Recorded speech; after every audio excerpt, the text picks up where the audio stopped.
नमस्कार दर्शक बंधु। दीर्घ 71 वर्ष परे हेबाकु जाउछि दुईटी महाराज युग। सूर्य अछंती निजस्व उच्चस्थ राशि रे, शुक्र स्वराशि रे प्रवेश करिछंती एवं संयोग वशतः आपणक राशि रे गजकेसरी योग एवं मालव्य योग बनाइबा पई जाउछंती, जहा द्वारा समस्त मेष राशि रा व्यक्ति विशेषଙ୍କ जीवन रे आपण मानकर मनस्कामना पूरण करने आरंभ करेंगे। आपणकर शून्य हस्त को भरीदेवे। अटकी कार्य गुड़िक आपणकर पूरण हेब। आपणक जीवन दुख सरिब, सुख फेरिब एवं आपणक जीवन रे जो बाधा गुड़िक रही ताहा दूर करिवे। धन लक्ष्मी समृद्धि आपणको प्राप्त हेब। देखंतु आपणक राशि रे शुक्र विराजमान करथिले आपणकर लग्न भावरे एवं गोचर करिछंती आपणकर धनर भाव बा लक्ष्मीक भावरे, जेउ गृहरे रही आपणकर आर्थिक स्थिति रे आनिबे बड़ परिवर्तन। एवं आपणक राशि रे सूर्य लग्न भावरे उच्चस्थ रहिबे। एही दुईटी भाव आपणक जीवन रे बहुत अधिक गुरुत्वपूर्ण होइथाए। तेणुकरी यही अक्षय तृतीया दिन बा एप्रिल मास 20 तारिख परठारु आपणक जीवन रे आसीब महापरिवर्तन एवं आपणक जीवन रे जो समस्या गुड़िक रही ताहा दूर करबा आरंभ करिवे।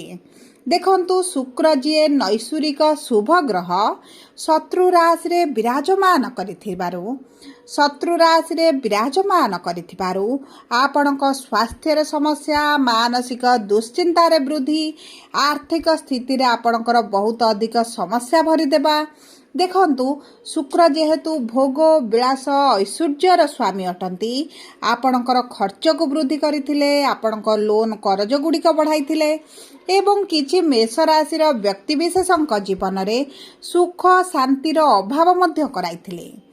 किंतु सबु परे मध्य एही दुईटी महाराज योग गजकेसरी योग एवं मालव्य योग आपणक जीवन रे कि प्रकार परिवर्तन आनिब, आसंतु सेही विषय रे विस्तृत भाव रे आलोचना करिबा। किंतु वीडियोटी आरंभ करिबा पूर्वरु जदि आपणकर भी मेष राशि होइथाए एवं आपण भी ईश्वर को आंतरिक भक्ति एवं विश्वास करंती, तेबे वीडियोटी को लाइक करंतु। कमेंट बॉक्स रे जय जगन्नाथ जय मां लक्ष्मी अवश्य लिखि दियंतु।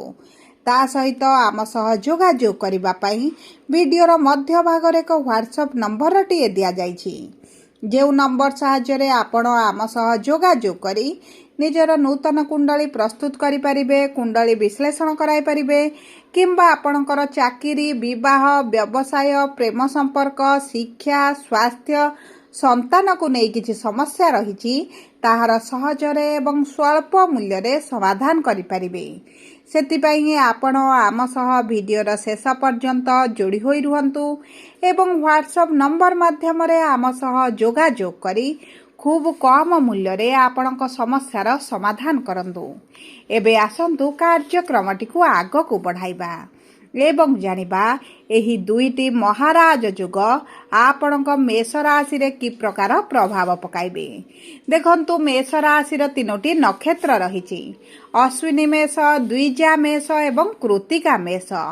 सर्वप्रथम जानिबा अश्विनी मेष राशि बा 1/1 मेष राशि रा व्यक्ति विशेषंकर नक्षत्राधिपति हेउछंती केतु एवं केतु विराजमान करिछंती आपणकर पंचम भाव रे। देखंतु पंचम भाव रे केतु विराजमान करी आपणक शिक्षा रे जो समस्या चलीथिला, आपणक प्रेम संपर्क रे मनमालिन मतभेद चलीथिला, आपणक मन रे जो असंतोष भावना आनुथिले एवं ता सहित संतान प्राप्ति रे जो समस्या गुड़िक बढ़ी जाइछि, विभिन्न प्रकार स्वास्थ्य समस्या बाहरुछि, विशेष भाव रे आपणक संतानक क्यारियर को नहीं जो चिंतित रहुथिले सेही सब विपद, सेही सब विपरीत परिस्थिति आपण बाहर को आसीबे। आपणक शिक्षा क्षेत्र रे आपणक उत्तम फल प्राप्ति हेबो।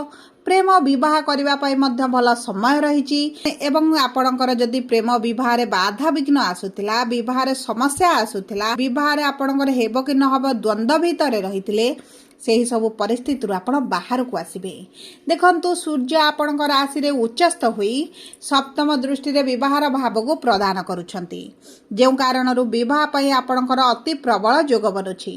ଗୁରୁ ପଞ୍ଚମ ଦୃଷ୍ଟି ଆପଣଙ୍କ ବିବାହର ଭାବକୁ ଦେଉଥିବାରୁ ଆପଣଙ୍କର ଅକ୍ଷୟ ତୃତୀୟା ପରଠାରୁ ବିବାହର ଅତି ପ୍ରବଳ ଯୋଗ ବନାଉଛନ୍ତି।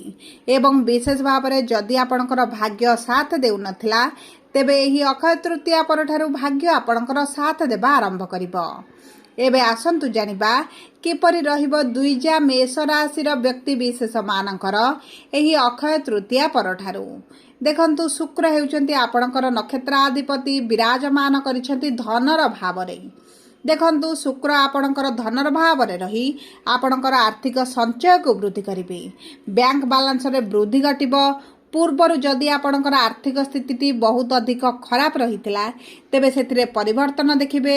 ଆପଣଙ୍କର ଅର୍ଥ ଯଦି କେଉଁଠି ଫସିକି ରହିଥିଲା, ତାହା ଆପଣଙ୍କୁ ପ୍ରାପ୍ତ ହୋଇଯିବ ଏବଂ ଆପଣଙ୍କର ବକେୟା ଅର୍ଥ ମିଳିବାର ବହୁତ ଅଧିକ ସମ୍ଭାବନା ମଧ୍ୟ ରହିଛି। ଏବଂ ଦେଖନ୍ତୁ, ଶୁକ୍ରଙ୍କର ସପ୍ତମ ଦୃଷ୍ଟି ଆପଣଙ୍କର ଅଷ୍ଟମ ଭାବକୁ ରହୁଥିବାରୁ ଆପଣଙ୍କୁ କିଛି ଅଚାନକ ଧନ ଲାଭ ହୋଇପାରେ, ସରକାରୀ ସହାୟତା ରାଶି ପ୍ରାପ୍ତ ହୋଇପାରେ, କିମ୍ବା ଆପଣଙ୍କର ଯଦି କିଛି ଗୁପ୍ତ ଅର୍ଥ ମିଳିବାର ଥିଲା, ଅଚାନକ ଧନ ଲାଭ ମଧ୍ୟ ଘଟିପାରେ। ବିଶେଷ ଭାବରେ ଆପଣଙ୍କ ପୈତୃକ ସମ୍ପତ୍ତିକୁ ନେଇ ଯେଉଁ ସମସ୍ୟା ଚାଲିଛି, ବାଦ ବିବାଦ ପରିସ୍ଥିତିରେ ଅଛନ୍ତି, ସେଥିରୁ ଆପଣ ବାହାରକୁ ଆସିବେ। ଆପଣଙ୍କର ଭୋଗ ବିଳାସ ଐଶ୍ୱର୍ଯ୍ୟରେ ବୃଦ୍ଧି ଘଟିବ। ନିଜ ପାଇଁ, ନିଜ ପରିବାର ବର୍ଗଙ୍କ ପାଇଁ ଆପଣ କିଛି କ୍ରୟ କରିପାରନ୍ତି। ନୂତନ ଘର, ଗାଡ଼ି, ଜମି ଜମା କିଣିବା ପାଇଁ ମଧ୍ୟ ଅତି ଉତ୍ତମ ସମୟ ରହିଛି। ଯଦି ଆପଣ ଗୃହ ନିର୍ମାଣ, ଗୃହ ପ୍ରବେଶ, ଘରେ କିଛି ନୂତନ କାର୍ଯ୍ୟ ଆରମ୍ଭ କରିବା ପାଇଁ ଚାହୁଁଛନ୍ତି, ତେବେ ମଧ୍ୟ ଏହି ଅକ୍ଷୟ ତୃତୀୟାଟି ଆପଣଙ୍କ ପାଇଁ ଅତ୍ୟନ୍ତ ଶୁଭଦାୟକ ରହିବ। ଏବଂ ତା ସହିତ ଯେଉଁ ବ୍ୟକ୍ତିମାନେ ଚାକିରିର ସନ୍ଧାନରେ ରହିଥିଲେ, ବିଶେଷ ଭାବରେ ସରକାରୀ ଚାକିରି ପାଇଁ ଚେଷ୍ଟା କରୁଥିଲେ, ଭାଗ୍ୟ ଆପଣଙ୍କର ସାଥ ଦେଉଛି। ଏହି ସମୟରେ ଆପଣ ଯେକୌଣସି ଶୁଭ କାର୍ଯ୍ୟ ଆରମ୍ଭ କରନ୍ତୁ, ଆପଣଙ୍କୁ ନିଶ୍ଚିତ ଭାବରେ ସଫଳତା ପ୍ରାପ୍ତି ହେବ।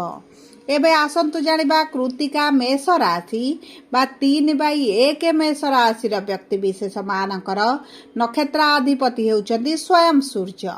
ଏବଂ ଏହି ସଂକ୍ରାନ୍ତି ପରଠାରୁ ସୂର୍ଯ୍ୟ ହୋଇଛନ୍ତି ଉଚ୍ଚସ୍ଥ ଏବଂ ସୂର୍ଯ୍ୟଙ୍କର ସପ୍ତମ ଦୃଷ୍ଟି ବିବାହର ଭାବରେ ରହିଥିବାରୁ ଏବଂ ସୂର୍ଯ୍ୟ ସ୍ୱୟଂ ଆପଣଙ୍କ ରାଶିରେ ରହିଥିବାରୁ ଆପଣଙ୍କର ଶାରୀରିକ ସ୍ୱାସ୍ଥ୍ୟରେ ଆସିବ ବିରାଟ ପରିବର୍ତ୍ତନ।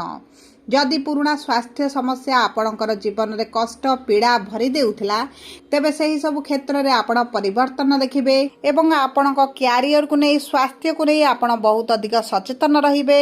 ଉଚ୍ଚ ସଫଳତା ପ୍ରାପ୍ତି କରିବେ। ଆପଣଙ୍କର ଯଦି ସରକାରୀ ଚାକିରି କରିଛନ୍ତି କିମ୍ବା ସରକାରୀ ଚାକିରି ପାଇଁ ପ୍ରିପାରେସନ୍ ହେଉଛନ୍ତି, ତେବେ ମଧ୍ୟ ଭାଗ୍ୟ ଆପଣଙ୍କର ସାଥ ଦେଉଛି। ଯଦି ଆପଣ କିଛିଟା ଚାକିରିର ସନ୍ଧାନରେ ରହିଛନ୍ତି, ନୂତନ ବ୍ୟବସାୟ ଆରମ୍ଭ କରିବା ପାଇଁ ଚାହୁଁଛନ୍ତି, ତେବେ ଉତ୍ତମ ଫଳ ଆପଣଙ୍କୁ ପ୍ରାପ୍ତି ହେବ।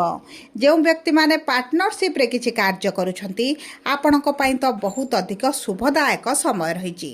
କାରଣ ସୂର୍ଯ୍ୟଙ୍କର ଉଚ୍ଚସ୍ଥ ଦୃଷ୍ଟି ଆପଣଙ୍କର ପାର୍ଟନରସିପ୍ ବ୍ୟବସାୟ ଉପରେ ରହିବ। ପୂର୍ବରୁ ଯଦି ମାନ୍ଦା ପରିସ୍ଥିତି ଚାଲିଥିଲା, ସେଥିରେ ଆସିବ ପରିବର୍ତ୍ତନ। ବିଶେଷ ଭାବରେ ଏହି ସମୟ ମଧ୍ୟରେ ଯଦି ଆପଣଙ୍କର ସନ୍ତାନ ପ୍ରାପ୍ତିରେ ସମସ୍ୟା ହେଉଥିଲା, ତେବେ ତାହା ଦୂର ହୋଇଯିବ। ପ୍ରେମ ସମ୍ପର୍କକୁ ବିବାହରେ ପରିଣତ କରିବା ପାଇଁ ଚାହୁଁଥିଲେ, ତାହା ମଧ୍ୟ ଆପଣଙ୍କର ହୋଇପାରେ। ଯେଉଁ ବ୍ୟକ୍ତିମାନେ ଦ୍ୱିତୀୟ ବିବାହ କରିବା ପାଇଁ ଚାହୁଁଥିଲେ ଏବଂ ବିବାହର ପ୍ରସ୍ତାବ ଆସୁନଥିଲା, ବିବାହ ଠିକ୍ ହୋଇପାରୁନଥିଲା, ତେବେ ମଧ୍ୟ ଆପଣଙ୍କର ବିବାହ ହୋଇପାରେ। ଗୁରୁଙ୍କର ସପ୍ତମ ଦୃଷ୍ଟି ଆପଣଙ୍କର ଭାଗ୍ୟର ଭାବରେ ରହୁଥିବାରୁ ଆପଣଙ୍କ ପାରିବାରିକ ଶାନ୍ତି ସହିତ, ପିତାଙ୍କ ସହିତ ସମ୍ପର୍କ ମଧୁରତା ବଢ଼ିବ। ପିତାଙ୍କ ପକ୍ଷରୁ ମଧ୍ୟ ଆପଣଙ୍କୁ ସାହାଯ୍ୟ ସହଯୋଗ ପ୍ରାପ୍ତି ହେବ। ତା ସହିତ ଆପଣଙ୍କ ପାଇଁ କିଛିଟା ନୂତନ କାର୍ଯ୍ୟ ଆରମ୍ଭ କରିବାର ବହୁତ ଗୁଡ଼ିଏ ସୁଯୋଗ ଆସିବ। ଦେଖନ୍ତୁ, ଏହି ଅକ୍ଷୟ ତୃତୀୟା ପରେ ଆପଣଙ୍କୁ ଶୁଭ ଫଳାଫଳ ପ୍ରାପ୍ତି ହେବ। କିନ୍ତୁ ଯେହେତୁ ଶନିଙ୍କର 7.5 ଚାଲିଛି, ଆପଣ ଚେଷ୍ଟା କରନ୍ତୁ ଏହି ଅକ୍ଷୟ ତୃତୀୟା ଦିନ ଗୃହକୁ ଏକ ହଳଦୀ ଖଣ୍ଡଟେ ଆଣିବା ପାଇଁ ଏବଂ ଏହାକୁ ଚାଉଳ ଡବାରେ ହେଉ, ମୁଣିରେ ହେଉ ରଖିବା ପାଇଁ। ଏହା ଆପଣଙ୍କ ଜୀବନରେ ଧନ ଧାନ୍ୟର ଅଭାବ ରଖେ ନାହିଁ। द्वितीय आपणक परिवारर नकारात्मक ऊर्जा को दूर करबा पई एवं नकारात्मक शक्ति को कम करबा पई आपण लुण डबारे 2टी लवंग रखंतु आपणक परिवार मध्यरु नकारात्मक एनर्जी दूरेई जिवो एवं विशेष भाव में जदि आपण अटा डबा भितर चांदीर कॉइनटीए रखती तेबे आपणकर आर्थिक समस्याटी दूर हेबा आरंभ करिबो। एही छोट छोट प्रक्रिया गुड़िक आपणक जीवनर अधिकांश अशुभत्व को दूर करिबो। सबुपरे जदि आपणकर मेष राशि होइथाए वीडियोटी किभଳି लागिला कमेंट बॉक्स रे लिखि जणातु। जदि आपणक प्रियजनकर मेष राशि होइथाए वीडियोटी तांको सहित शेयर करंतु। जदि प्रथम थर आम चैनल को आसिछंती चैनल को सब्सक्राइब करंतु।